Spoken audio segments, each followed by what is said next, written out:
CJNTV가 출시하는 기독 OTT 플랫폼 퐁당의 정식 론칭을 앞두고 기자간담회가 열렸습니다. KWMA 사무총장 선거가 내홍 가운데 진행됐습니다. 한국교회 총연합이 코로나19 상황 극복을 위한 한국교회의 공공성 강화와 연합을 강조하고 나섰습니다. 시행령 제정 작업 중인 대한교육기관에 관한 법률의 방향성을 함께 논의하는 자리가 마련됐습니다. 최근 주 대만 한국선교사연합회가 2021년 새해를 맞아 신년 기도회를 열었습니다. CJN투데이는 2021년 선교지의 소식과 기도 제목 함께 들어보고 있습니다. 오늘은 일본입니다.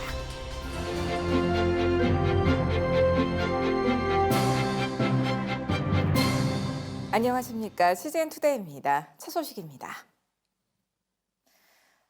코로나 이후 한국교회는 비대면 사회 속 목회 방향에 대한 논의를 계속 이어오고 있는데요. 기독 OTT 플랫폼 퐁당을 활용한 새로운 목회 방향에 대해 얘기를 나누는 기자간담회가 열렸습니다. 조준화 기자가 취재했습니다. 프랑스어로 흘러넘치다, 빠져들다라는 의미와 물의 파장을 가리키는 우리말 퐁당과 어울려 온 세상으로 복음을 흘려보내는 플랫폼이라는 의미를 가진 퐁당. 최근 이태원 몬드리안 호텔에서 기독 OTT 플랫폼 퐁당 론칭 기자간담회가 열렸습니다. 이날 열린 기자간담회는 퐁당을 활용한 새로운 목회 방향이라는 주제로 진행됐습니다. 온누리교회 이재훈 담임 목사는 퐁당을 통한 비대면 사회성 목회 방향에 대해 설명했습니다. 콘텐츠는 클라우드에서 한국교회가 함께 공유하고 케어는 커뮤니티에서 돌봄을 받는 그런 시대, 그리고 교회의 벽을 뛰어넘고 함께 이 플랫폼에서 연합하는 그런 시대가 찾아오고 있다는 겁니다. OTT 그리고 맞춤 그리고 대상자 중심의 AI가 함께 결합된 플랫폼이 필요한 시대에 있는 것입니다.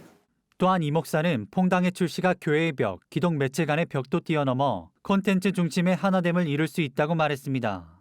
또한 성도들이 이단, 사이비에 빠지지 않고 안전한 플랫폼에서 함께 양육받는 교회 연합에 좋은 기회가 될 것이라고 언급했습니다. 이후 균형 있는 신앙 성장, 순수복음 컨텐츠, 한국교회 나눔 등 퐁당의 주요한 역할과 기능, 그리고 퐁당 오리지널 컨텐츠도 소개됐습니다. 시연의 순서도 마련돼 새로운 플랫폼에 대한 참석자들의 이해를 도왔습니다.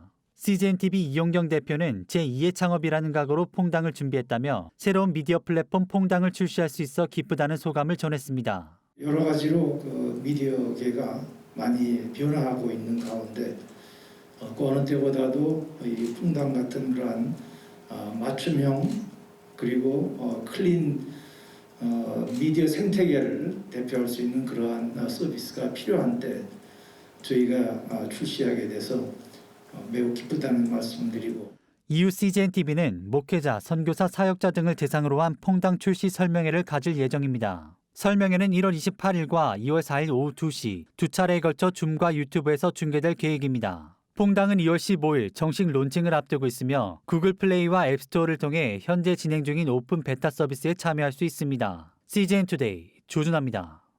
지난 22일 동작구에 위치한 KWMA 본부에서 제31차 정기총회 속회가 줌으로 진행됐습니다. 이날 열린 사무총장 재투표에서 강대응 선교사가 신임 사무총장으로 선출됐습니다. 투표는 문자 발송을 통한 전자투표로 진행됐으며 총대 호명을 통해 확인된 128명의 참석자가 투표권을 가졌습니다. 투표를 행사한 회원은 120명으로 강대응 선교사 66표, 김종국 선교사 54표의 득표 결과에 따라 강대응 선교사가 신임 사무총장으로 선출됐습니다. 한편 이번 속회에서 지난 12일 진행된 정기총회가 폐회됐는지 정회됐는지 여부와 신임 사무총장 재투표인지 재선거인지에 대한 의견이 대립했습니다. 결국 신임 사무총장 재투표가 진행되기 전 속회 여부를 의제로 한 투표가 먼저 진행됐습니다. 그 결과 투표 123명 중 찬성 96명, 반대 27명으로 이날 진행된 모임이 지난 정기총회 속회임이 결정된 후 신임 사무총장 재투표가 진행됐습니다.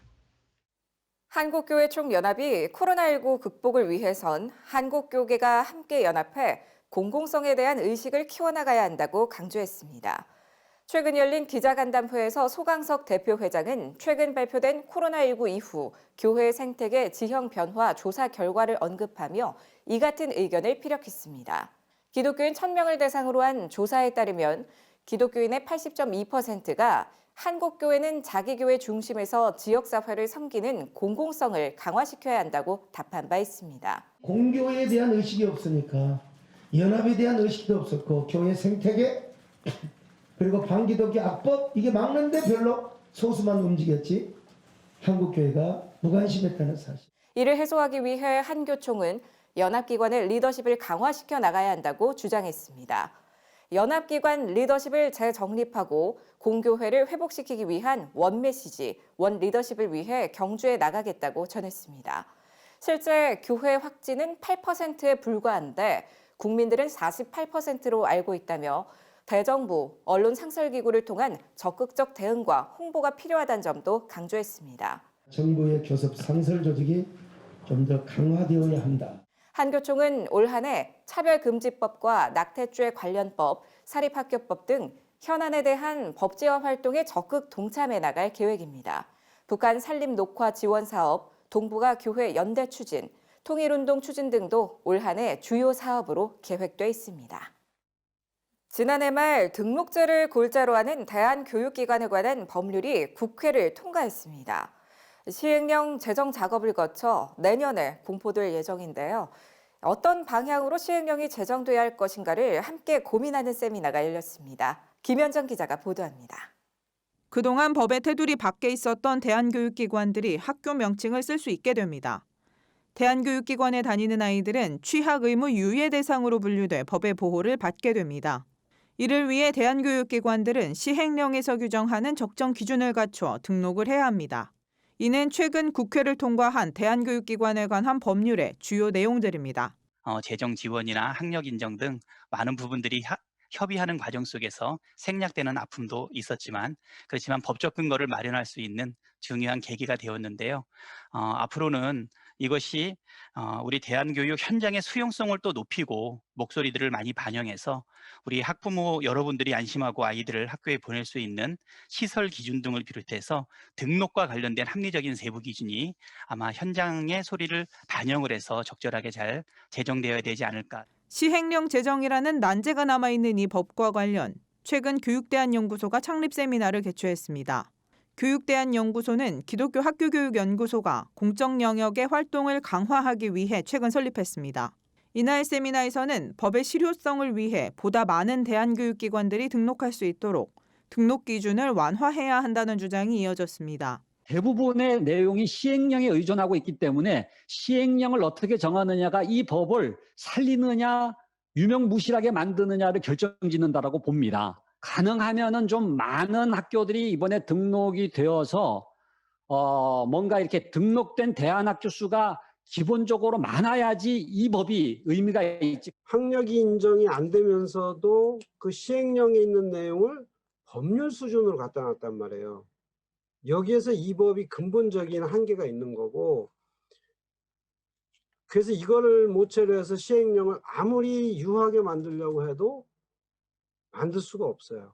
상당히 많은 현장들이 원하든 원치 않든 다시 미인가 혹은 비인가로 남을 수밖에 없는. 이와 동시에 대한교육기관이 아닌 것으로 평가되는 기관들은 어떤 장치를 통해 어떻게 걸러낼 것인가에 대한 점도 과제로 제시됐습니다. 등록의 기준을 완화해서 가능한 한 많은 미인가 대안학교들이 등록이 되어 법적인 지위를 부여받을 수 있도록 하면서도 동시에 건강하지 못한 대안학교들은 대안 교육이 아니기 때문에 배제시킬 수 있도록 하는 이 두 가지가 어떻게 건강하게 이루어질 수가 있을 것인가가 이제 과제다. 이와 함께 학부모들에게 어떻게 세제 지원을 할 수 있을 것인가, 대한교육기관에 다니는 아이들의 소속 관청은 어디로 할 것인가 등이 앞으로 논의해야 할 점들로 제기됐습니다. CGN투데이 김현정입니다. 코로나19로 어려운 상황이지만 선교의 소명에 순종하며 나아가는 선교사들이 있습니다. 최근 대만 한인 선교사들이 새해를 맞아 한자리에 모여 기도하고 선교의 앞으로를 준비하는 시간을 가졌습니다. 대만 CGNTV에서 보내온 소식 조준화 기자가 보도합니다. 대만 타오위엔에 위치한 중화복음 신학교. 대만 각지에서 온 120여 명의 한인 선교사가 한자리에 모였습니다. 2021년 새해를 맞아 최근 주 대만한국 선교사 연합회는 나라와 민족을 위한 신년 기도회를 개최했습니다. 코로나로 말미암아서 어려운 그러한 시기 가운데서 또 우리가 해야 할 일이 뭘까? 당연히 민족을 위해서, 나를 위해서 기도해야 될 부분이라고 생각을 합니다. 선교사들은 이번 기도회를 통해 중화권 선교의 소명도 다시금 확고히 했습니다. 이날 따이지종 중화복음신학교 원장이 설교자로 나서 요한복음 4장 34절 말씀으로 하나님의 일을 이루라는 주제의 말씀을 전했습니다. 我们能够回到神当初在我们身上的呼召，能够再一次眺望那一个确信的一个心智。虽然会有困难，虽然会有不容易，但是让我们有那种被拆的心智。阿门。 타오위엔 감리교회 이상란 선교사는 권면의 말씀을 통해 하나님과 밀접한 관계의 영성뿐 아니라 사랑도 가진 선교사가 되길 바란다고 말했습니다. 무슨 큰 일을 할 것인가를 원하기보다는 우리가 얼마나 이곳에 있는 사람들을 사랑할 것인가. 내 가족, 내 주변에 있는 사람을 사랑할 때 2021년에 그리스도의 놀라운 역사가 일어날 것을 믿습니다. 합심 기도회 시간엔 참석자들이 코로나19로 인해 어려움을 겪고 있는 한국을 비롯한 세계 여러 나라를 위해 기도하고 한국교회와 대만교회, 대만 복음화와 중화권 선교를 위해서도 기도했습니다. 기도회 이후 진행된 토크 콘서트에선 따이지종 원장이 내지회 선교의 역사에 대해 나누기도 했습니다.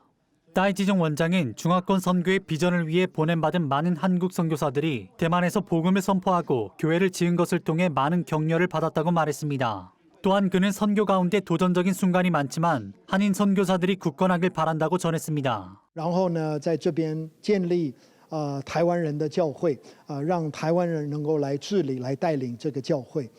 神大大的使用你，也把那个宣教的意向带给我们台湾的教会，让台湾的教会也能够更多的参与在宣教的里面。 CGN 투데이 조준합니다. 일본의 코로나19 확진자가 크게 늘어나고 있다는 뉴스 연일 보도되고 있습니다. 상황은 어떠한지, 일본 교회들은 어떻게 대응하고 있는지 현지 특파원 연결해 알아보도록 하겠습니다. 세노 특파원. 예. 네, 일본의 코로나19 상황이 심각하다고 전해지는데요. 상황 전해주시죠. 상당히 심각한 사태라고 할 수밖에 없습니다. 작년도 11월 달부터 갑자기 확진자가 많아지고 하루에 1000명이라고 뉴스로 발표했다가 깜짝 놀랐는데 12월 달에서는 하루에 2000명, 올해 1월 달에 들어왔다가 하루에 3000명, 4000명이 되어서 이번 주부터는 하루에 5000명이 되었습니다. 일본 정부도 음식점에 재정 지원을 하면서 휴업하게 지도하다가 여행을 가지 말라고 자숙하게 말하고 있는데도 여러 대책을 세워도 지금도 큰 효과가 없습니다.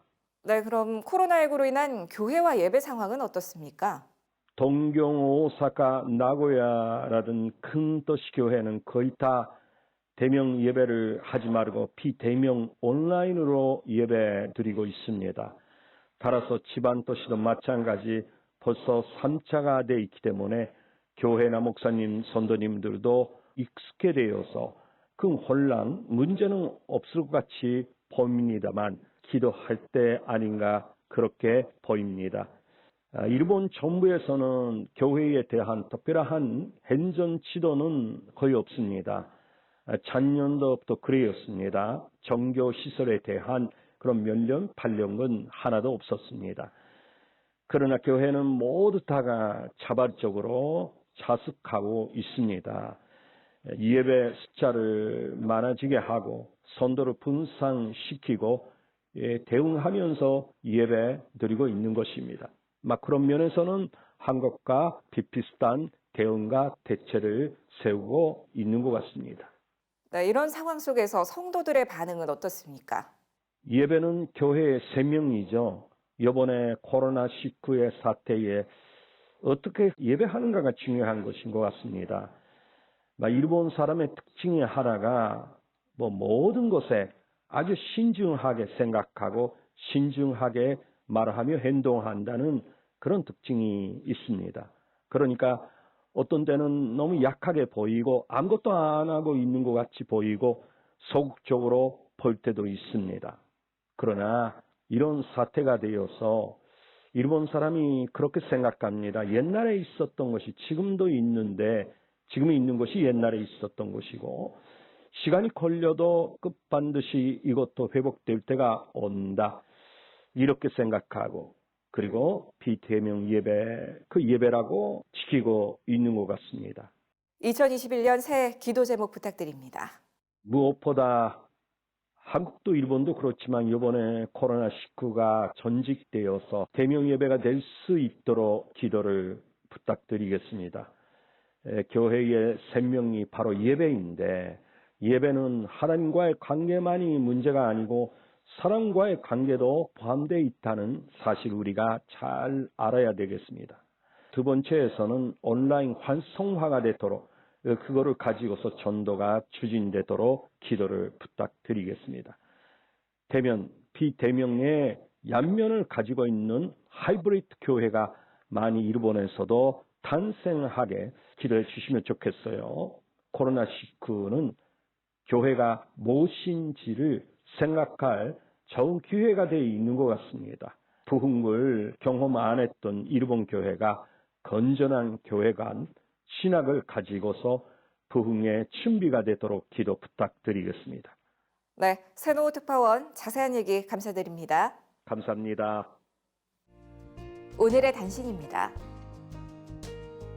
한국세계선교협의회가 한국, 태국 등 4개국의 아티스트와 선교사, 크리스천 리더가 함께하는 합창 프로젝트 담쟁이 프로젝트 함께 그 벽을 넘는다를 진행합니다. 비대면으로 촬영한 노래 영상을 합창 영상과 음원으로 제작해 다음 달 중 발표할 계획이며 이번 프로젝트를 시작으로 현지 선교사의 비대면 사역을 지원하고 콘텐츠를 공동 개발하는 거점 미디어 센터를 설립하는 등의 연합 사역을 이어갈 계획입니다. 서울 영동교회가 최근 긴급구호 기금인 헬세드뱅크를 설치했습니다. 히브리어로 자비, 은혜, 사랑의 의미를 담은 헬세드뱅크는 교회 내 어려움이 있는 성도들이 최대 300만 원까지 무이자, 무담보, 무보증으로 대출받고 상환은 1년 거치 일시불 또는 3년 분할로 가능한 제도입니다.